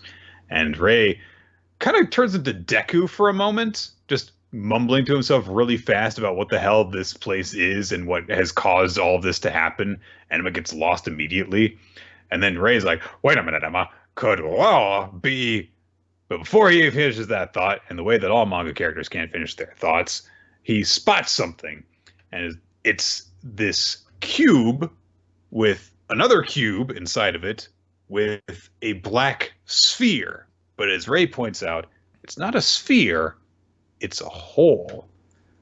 So there is this multi-dimensional kind of semi-prismatic cubicle container containing a hole presumably in space-time. So, I guess we'll get more explanation on that later. We have Inception now. That's basically all that happens. We end up cutting back to Norman's base of operations, and several of the people that were in Emma's group are out of targeting range. Some of Norman's generals are overseeing their training. Meanwhile, he sets off to for the Imperial capital because, they're going to, put their plan into action. They're not waiting for Emma and Ray to get back. So that's the chapter of Promised Neverland. Yeah, it's interesting. We're getting into high concept stuff now for this series, so buckle up, people, because this is going to be when you decide whether or not you're okay with this series or it just got way too ridiculous for you. So we're about to, I think we're about to see like a sharp divide in the audience as to people who are like, I dig this, and people who are like, it lost me or whatever. But it's interesting. We'll see where this goes. Yeah. I do appreciate the approach that this chapter took. I love the shots of Emma and Ray just holding hands while the world changes around them. You don't see a lot of that kind of thing happen in Shonen Jump specifically, where it's just a purely visual storytelling for a very brief moment of what is happening because it's so important. Normally, if you get that whole, changing over time thing, it is a much less subtle thing happening. It's, like a thing blowing up or a fight sequence or something like that. And so this was a really cool change of pace. All right. All right, let's talk about Black Clover then. Black Clover, page 208, Swords, which started off so well. Not initially. All right, these guys are still here. The first page, you're like, whatever. Turns out the two criminal guys, the former Black Orca leader, or Purple Orca leader, and the other guy who I can't remember, they're alive. They're currently trying to survive the mass of like flesh-eating leeches because of the Purple Orca guy's magic to make them transparent. But he's like, oh, if we don't get out of here, we're going to die. We see Yami has survived, and they're sort of fallen to part of like one of the bottom parts of the Sephiroth. And there's a whole moment where he's like, oh, thanks for helping my arm. I think I can handle about one dimension slash. So he's like, if I could score a hit, I may be able to end this. But looks like that's the only other thing that'll work besides our peppy little runt, huh? We go over, and Asta's trying to activate his black magic sword, but the power is too much. It's going out of control. He does strike against the devil and shatters off one of the prongs of his big trident. And the devil's like, that's crazy. Someone who's actually able to damage my weapon from the other world. That's interesting. I don't know which devil that power belongs to, but know your place in the pecking order. And all this stuff starts to go. All sorts of chaotic stuff starts happening. Lumiere flies in, saves Asta from being killed by a bunch of, I don't know, wood leech monsters. It's not really clear what they are, but they're chompy bad things. But then he gets blasted away by Asta's sword unintentionally, and we see later that he's okay, but that attack has essentially closed off his magic for right now. So he's presumably out of this fight for the immediate future. There's a moment where Patrick's like, what are we going to do? Can we even do anything? And he's like, fuck it. I should be able to cast this in time in order to protect it. And he uses a big light demon magic attack, and it blows away a lot of the monsters. And he's like, wow, I guess even if you're corrupted, you are still a pretty powerful mage. But, yeah, no, it's not really that important because I can just bring him back. Word magic and all. I should probably just say the word right now that'll bring him back. I'll do it later. This won't come back to bite me in the ass. And as things are looking really bleak because Asta can't control his sword, who should intervene? But, of course, the one person who knows how to truly get the best out of Asta. Asta, you'll never be Wizard King with that kind of attitude. Nick, hold on a moment. That may have worked 100 chapters ago, but these characters have been through a lot since then. So what actually says is, oh, Asta, hold on. If you don't use your power, you'll never be the wizard. No, I guess you're right, Nick. It's the exact same thing that they always fucking do. Not even remotely does the situation change. But when Asta and both need to get stronger, they just say, I'll be the Wizard King, and develop spontaneous power-ups as a result. And that's the chapter. Their swords look cool. It's just... Wizard King! I've never seen like a series that because I was actually kind of getting into this as like the final climax of this big arc, and I was like, maybe this arc hasn't been great, but this final battle's delivery. I like a lot of like the back and forth that's going on. Everyone's kind of getting a chance to showcase some stuff, but then it just ending the same way every interaction between Asta and against an antagonist have, where it's just like, but don't you want to be Wizard King? I do want to be the Wizard King. And then they both do something really cool. And I'm like, I can't. You can't keep doing this to me.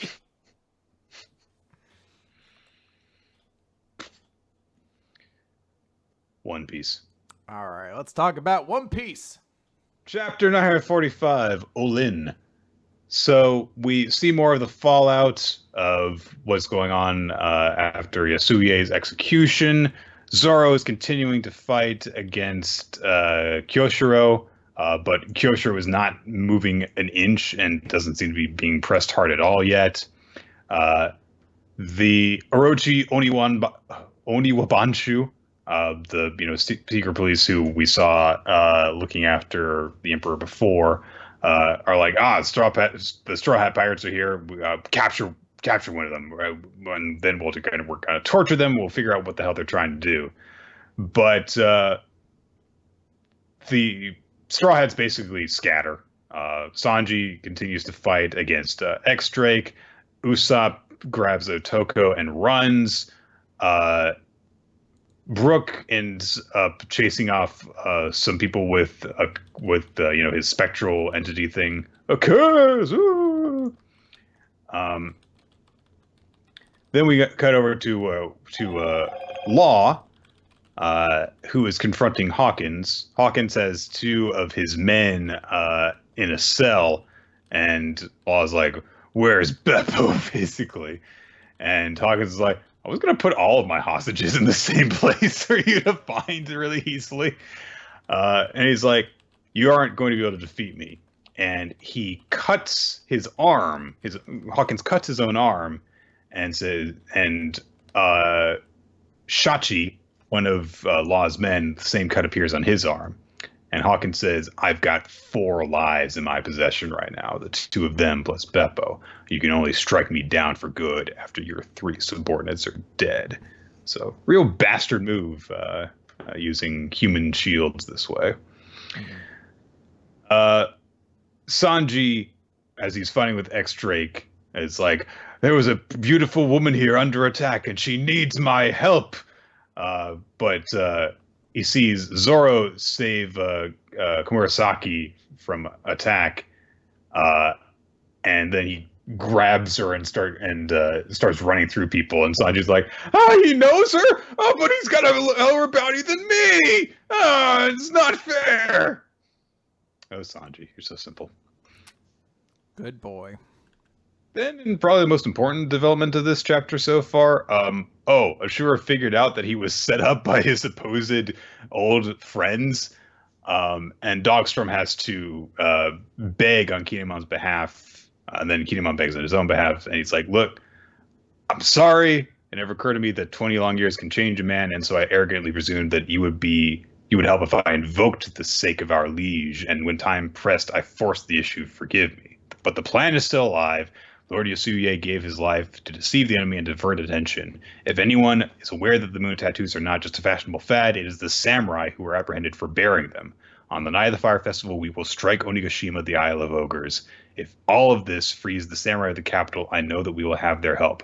Will you join our fight?" And Ashura thinks about this for a second. He takes a big drink of sake, and then he says, "I've got something to show you. Come with me." I do like this characterization for Ashura. I'm suddenly a lot more interested in like all the 9 pieces kind of coming together, and he kind of has a unique identity to me now. I just wish we had actually gotten a real flashback for Yasui that showed his relationship with all of them, because I know we got like a glimpse, but like a real flashback would have given this moment a lot more weight, as you know, Dogstorm's kind of invoking like, hey, or I guess Kinemon's the one who does it, but it invokes like, Lord Yasui died for this. Like, this is the one chance we have because he diverted the attention away from our plan. Yeah. Then we cut over to the labor camp, where Luffy, of course, is going to have to participate in the sumo battle again. But Big Mom has just arrived and has just burst down the doors. And everyone's like, "What the fuck is Big Mom doing here?" Even Queen is like, "What's Big Mom doing here?" His eyes burst out of his goggles and stuff. Of course, Big Mom is just like, "I smell Oshiruko. Let's eat." And everyone who is in her party is, outside of the gates, and they're like, well, I guess there was Oshiruko inside. Good. And they're trying to figure out what to do. And Otama is really excited because this means that, we can go in and we can rescue Luffy now. But oh gosh, what is her name? Whatever. Kinemon's wife says, fucking no.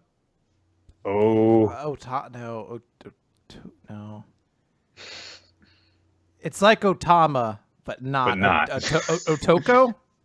That's the little girl who was Yasuie's daughter. Anyway, so God so damn, she tells being the one arc with actual Japanese names. So Otama and Momonosuke, she tells them to wait outside where it's safe, and Otama's like, "Ah," but she points out, "Look, Momonosuke, you can't be spotted here. It's very important. We must practice utmost vigilance because Queen, the lead performer of the Animal Kingdom Pirates, is here.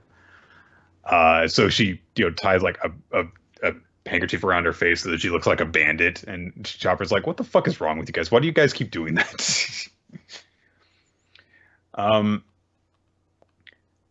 Queen is like, "Did you just say Oshiruko?" And Big Mom's like, "Yeah, where's the Oshiruko? I want to eat it."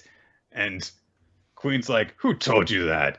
Did you know Oshiruko is my favorite? Is that why you've come to steal it?" And he starts to change and grow.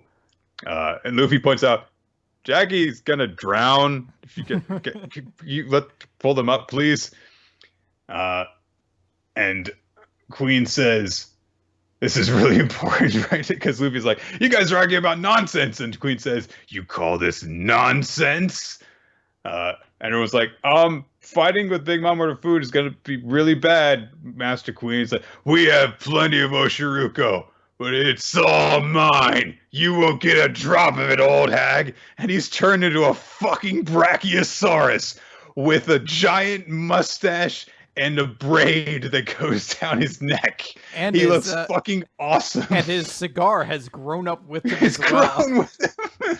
And they're like, "Oh shit." And so they square off. And Chopper and the woman have infiltrated the facility while all this is going on. They're like, and Chopper's like really worried, like, "Olin's a nice version of Big Mom. Maybe she'll get pushed around by a fierce enemy." And then Big Mom just jumps up to the Brachiosaurus and fucking caves his head into the ground with one punch. And that's the chapter. I think it's a solid chapter. I think a lot of it's very good, and I still think Wano's moving in a really good direction. I like all the little characters we saw got to be cooler. I will note that this is another one of those moments where I'm like, fuck, there are a lot of goddamn characters in this arc. When I was like, oh, right, there's another little girl character in this arc to remember, as I forgot the first one. And then through both scenes, I sat and I was like, is that Robin? Is that Robin? No, Robin's not with this group. She's with the other group. Is that Robin? And I firmly believe that was Robin who was tying the bandana around her face until you're like, no, that's fucking Okiku, whatever her name is. I was like, well, then fuck, where's Robin? They all look like Robin. Goddamn black-haired woman in One Piece all look like Robin. I'm like, so wait, who's the girl with the other group then? I don't know. Wait a minute, who's the short Robin there with Chopper? Who's the weird-eyed Robin that's always laughing? God damn it.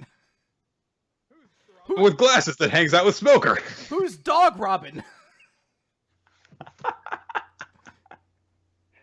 Who's red-haired Robin? Wait, that's not me. Oh, no. Well, who's black-haired Robin? Wait, that's Robin. Oh, that actually is her. Okay. Who's Skeleton Robin? That's the guy. Oh, okay. Oh, thank God. But yeah, I like this chapter, if only for just like, oh, this is why Big Mom had to get a little bit crazy and briefly turn into a good guy, so that they could deal with one of these really, really powerful animal pirates guys without having to actually lose one of their members, being preoccupied dealing with him. So, I still imagine. And also, I do love the idea of them just fighting because they're both greedy for a particular food that does not actually exist currently. Oh yeah, I'll be very curious to see what happens from here. I don't think Queen will be necessarily defeated here, but I don't know. Maybe it will happen. I think that it's not going to be he's defeated in the one punch. I think that it's going to be more of a distracting incident than that. Yeah, I was gonna say this is essentially one of the three big antagonists of this arc, so I'm thinking that we're gonna see more still. Right, aside from Kaido himself, yeah. Yeah, Kaido and King, basically. Kaido, King, and Queen are like the three big ones here. Right. Okay, that's the manga for this week, so let's name our favorites. So my chapter of the week is without a doubt Dr. Stone. It's such a funny chapter. It's so like amusing and rewarding that I really have to just give it to that. I really am struggling for like an MVP this week of who really stood out. I'll go. my chapter of the week. There were a few different ones that I wanted to highlight. I liked some of the stuff in the Promised Neverland. I liked some of the stuff in We Never Learn. But I am going to go with Dr. Stone just because it was the most consistently entertaining all the way through, and it was really funny at a lot of different points. For my MVP, I am going to go with Homura because unexpectedly we got a really nice backstory out of her.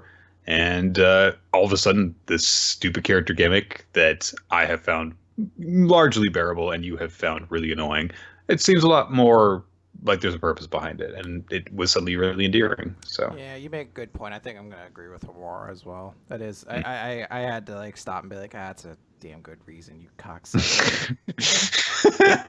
How dare you name your logic for something I agree with? You cocksucker. Before I get a chance to say it and look good. You cocksucker. That's a great fucking reason for why she says all of her thoughts out loud. Fuck. Yeah, that is going to do it for Weekly Manga Recap. So soon we will have our discussion of Girlsaurus.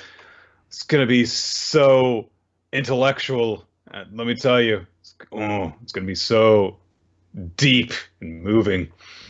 But in the meantime, we want to thank you guys for listening to Weekly Manga Recap. You can catch the show live on smashcast.tv/RoloT, twitch.tv/RoloT. And you can also check out our past episodes on our YouTube. You can check them out on Podbean, weeklymangarecap.podbean.com. And they're also on iTunes, where apparently we're still in the hobby section. Is that right, Chris? Yeah. For now. For now. Well, here's the thing: we need to make one last strike against the hobby. One last. Workers. Yeah. You know, like I don't want to turn tail and run and let them think that they got the victory. I'm like, right. I want to leave a wound upon them, and I'm like, this is so you remember, like that Liam Neeson movie where he slaps Orlando Bloom across the face and then dies. It's a good movie. Oh, slaps a what? He slaps Orlando Bloom across, like Orlando Bloom. It's like his son, like his bastard son or something like that. And Liam Neeson like teaches him a lesson, like tells him like some wise piece of advice, and he slaps him across the face really hard. And he's like, and that's so you remember. And then he dies.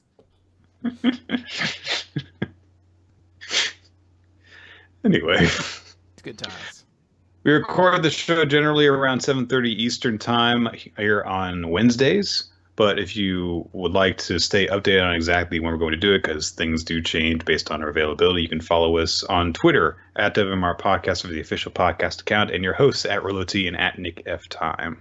If you'd like to send us feedback, you can do so via email, weeklymangarecap@yahoo.com. But you can also check out our Discord channel. We have a lot of different chat rooms on there for various nerdy activities, as well as just straight up one to discuss what you liked about the week in manga. You can vote for your favorite character of the week, favorite series of the week in a spreadsheet that Ninja X3i has prepared for us. And the same thing can also be used to make recommendations for a future series for us to read. Oh, that reminds me. I forgot to mention the audience MVP.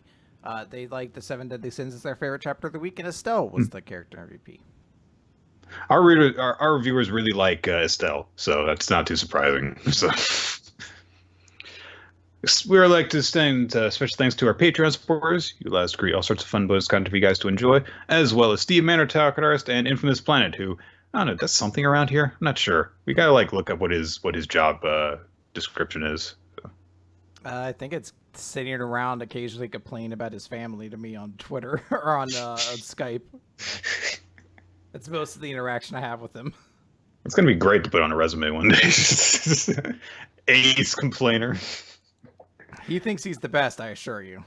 Well, that's it. That's it for this week of the show. So thanks for joining us, guys. Yeah, and in lieu of something funnier to say, because it is really, really warm out right now, I'm gonna say we are off to better things. Happy trails, everybody. Until next time. Goodbye, everybody. Fart sound effect.